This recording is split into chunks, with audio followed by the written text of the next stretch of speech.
साचे साहिबा, साचे साहिबा।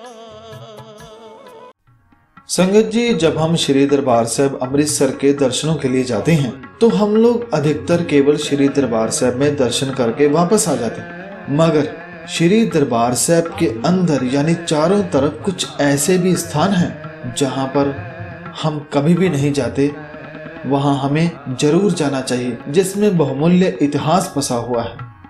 वैसे तो श्री दरबार साहिब के अंदर बहुत से ऐसे स्थान हैं, लेकिन आज हम केवल 10 उन स्थानों की बात करेंगे जो श्री दरबार साहिब के अंदर हैं। उनमें से कुछ आपने देखे होंगे और कुछ को शायद नहीं देखा होगा, तो आइए मिलकर उनके बारे में थोड़ा सा हम जानते हैं, ताकि अगली बार जब आप जाएं तो उन स्थानों के भी दर्शन कर सकें। पहला है मंजी साहिब दीवान हाल।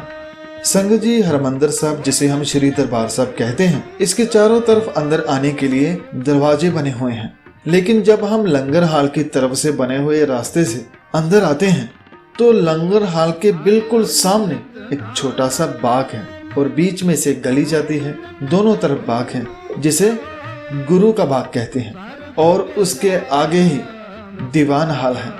उसके ऊपर लिखा हुआ है मंजी साहिब दीवान हाल।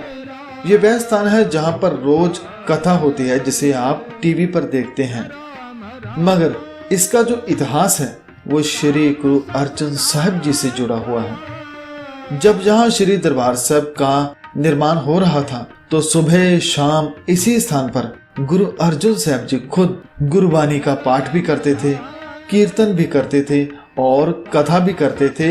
ये स्थान आज भी कायम है। ये स्थान संगत जी बहुत ही पूजनीय है और इस स्थान को कहते हैं मंजी साहिब दीवान हाल। उसके बाद यहाँ से जब लंगर हाल से जब हम श्री दरबार साहिब की तरफ सीढ़ियों से उतरकर नीचे आते हैं तो दाईं ओर एक बेरी का पेड़ नजर आता है जिसे हम दुख भंजनी बेरी भी कहते हैं, और उसके साथ ही हमारे बिल्कुल सामने एक थड़ा साहिब बना हुआ है जिसे लोग नमस्कार करते हैं। ये स्थान भी बहुत पवित्र है।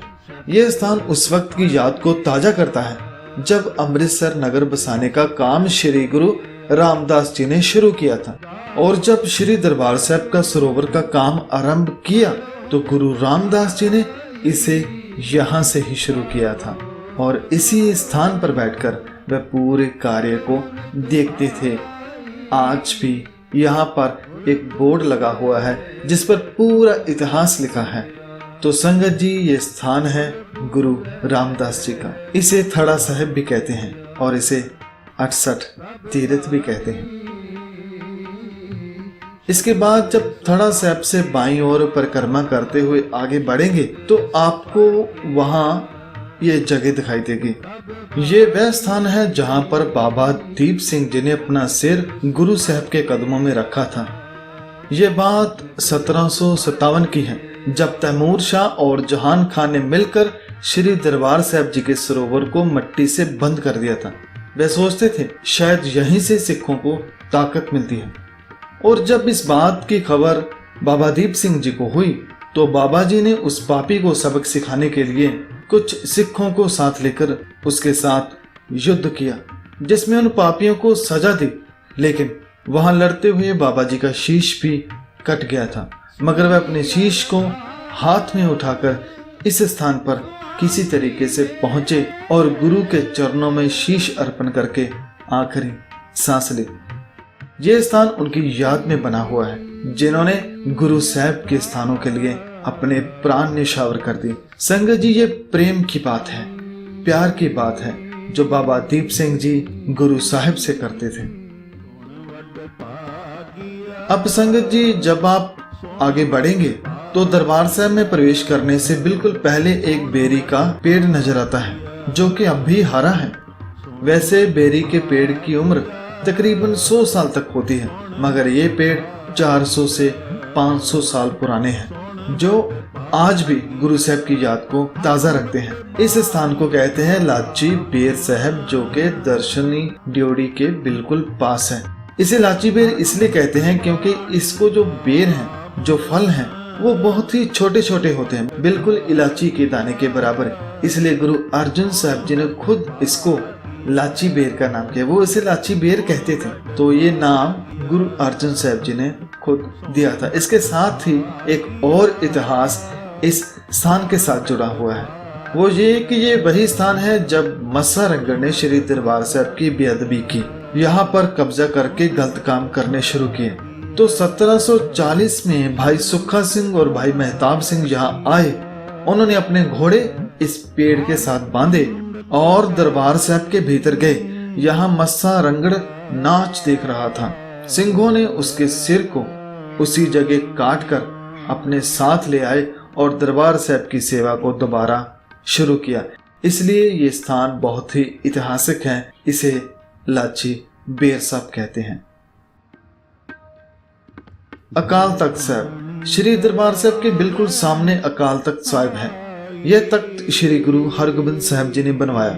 गुरु हरगोबिंद साहब जी ने न केवल ये तख्त बनवाया बल्कि सभी सिखों को आदेश भी दिया कि आप सभी शस्त्र धारण करके युद्ध करना भी सीखें ताकि जुल्म के खिलाफ लड़ा जा सके। और ये तख्त हर आम और खास के लिए खुला था। गुरु साहब का आदेश था कि अगर आपको कोई भी तंग करता है तो आप यहाँ पर आ सकते हैं, हम आपकी हर तरह से सहायता करेंगे। तो यहाँ पर गुरु साहब ने 2 निशान साहिब भी लगाए जो आज भी लगे हैं, जिसे मेरी पीरी निशान साहब कहते हैं। संगत जी, आप अकाल तख्त साहब के अंदर जाकर दर्शन कर सकते हैं, वहां पर आपको बहुत कुछ देखने को मिलेगा। गुरुद्वारा शहीदगंज गुरबख्श सिंह। संगत जी, अकाल तख्त के बिल्कुल पीछे एक और गुरुद्वारा साहब है जिसका नाम है गुरुद्वारा शहीदगंज गुरबख्श सिंह। संगत जी, याद रखें कि श्री दरबार साहब पर बहुत हमले हुए, जिनमें से 3 जो हमले थे वो मुगलों ने किए 1740 में, फिर 1757 में, फिर 1764 में। जब 1764 में हमला हुआ तो वह बहुत ही भयंकर था। अहमद शाह अब्दाली ने पूरे दरबार साहब को बम्बों से उड़ा दिया था। जब हमला हुआ तो वहां पर कुछ 30 के करीब सिख थे जिन्होंने जी जान से लड़ाई लड़ी। वे जानते थे कि हम 30 हैं और हमारे सामने हजारों की फौज, मगर बात गुरु साहब की शान की थी तो वह अंत तक उनके साथ लड़े और शहीदी प्राप्त करके। उन सिखों की याद में ही ये गुरुद्वारा साहब बना हुआ है जिसे गुरुद्वारा शहीदगंज गुरबख्श सिंह कहते हैं, जो अकाल तख्त के बिल्कुल पीछे है। गुरुद्वारा थड़ा साहब। संगत जी, अकाल तख्त के पास ही 2 और स्थान हैं जिसके दर्शन जरूर करने चाहिए। जैसे कि पहला है गुरुद्वारा थड़ा साहब। यह वह स्थान है जब श्री गुरु तेग बहादुर जी श्री दरबार साहब जी के दर्शन करने के लिए आए थे, लेकिन उस वक्त यहाँ पर धेर मल्लियों का कब्जा था। तो जब उन्होंने गुरु साहब के पहुंचने की खबर सुनी तो वह खुश होने की बजाय सभी दरवाजों को ताले लगाकर चुप कर बैठ गए और गुरु साहब को अंदर जाने की अनुमति ना दी। तो गुरु साहब बाहर से ही दर्शन करके कुछ वक्त इस स्थान पर पेड़ के नीचे बैठे और यहाँ से फिर चले गए। जहाँ पर श्री गुरु तेग बहादुर जी बैठे उसी स्थान पर बना है गुरुद्वारा थड़ा साहब, जो कि अकाल तख्त के दाईं ओर है। इस स्थान के दर्शन भी हमें करने चाहिए जहाँ पर गुरु साहब जी विराजे थे। इसके साथ ही एक और नया गुरुद्वारा साहब बना है। यह गुरुद्वारा साहब भी जो अकाल तख्त साहब जी की निशान साहब हैं उनके बिल्कुल ही पास है। ये गुरुद्वारा साहब उन शहीदों की याद में बना है जिन्होंने 1984 में दिल्ली की फौज के साथ लड़ते हुए शहीदी प्राप्त की। ये वह स्थान है जहाँ पर संत जरनैल सिंह जी शहीद हुए। उन सभी शहीदों की याद को ताजा करता है ये गुरुद्वारा साहब, जिसका नाम है गुरुद्वारा यादगार शहीदा संत बाबा जरनैल सिंह जी खालसा। बेर बाबा बुड्ढा जी। जब हम आगे बढ़ते हैं तो आगे हमको एक और बेरी का पेड़ नजर आता है जिसे बेर बाबा बुड्ढा जी कहते हैं। यह भी उस वक्त की याद दिलाता है जब श्री दरबार साहब तैयार हो रहा था। तो बाबा जी स्टोर इंचार्ज का काम करते थे। वह यहाँ पर बैठकर पूरे काम और सामान की देखरेख और लेखा जोखा करते थे। तो ये उसी पलों को आज भी ताजा रखता है जब इस सुंदर दरबार साहब को बनाया जा रहा था। यह बेरी का पेड़ आज भी हरा है, इसे आज भी फल लगता है, जिसे बेर बाबा बुड्ढा जी के नाम से जाना जाता है। उसके बाद है सिख केंद्रीय अजायब घर।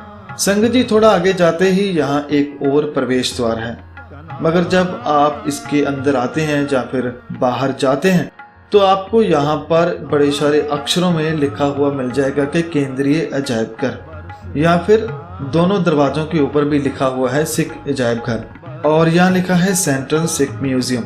सो यहाँ से आप सीढ़ियों से ऊपर चढ़कर जा सकते हैं, इसे देख सकते हैं।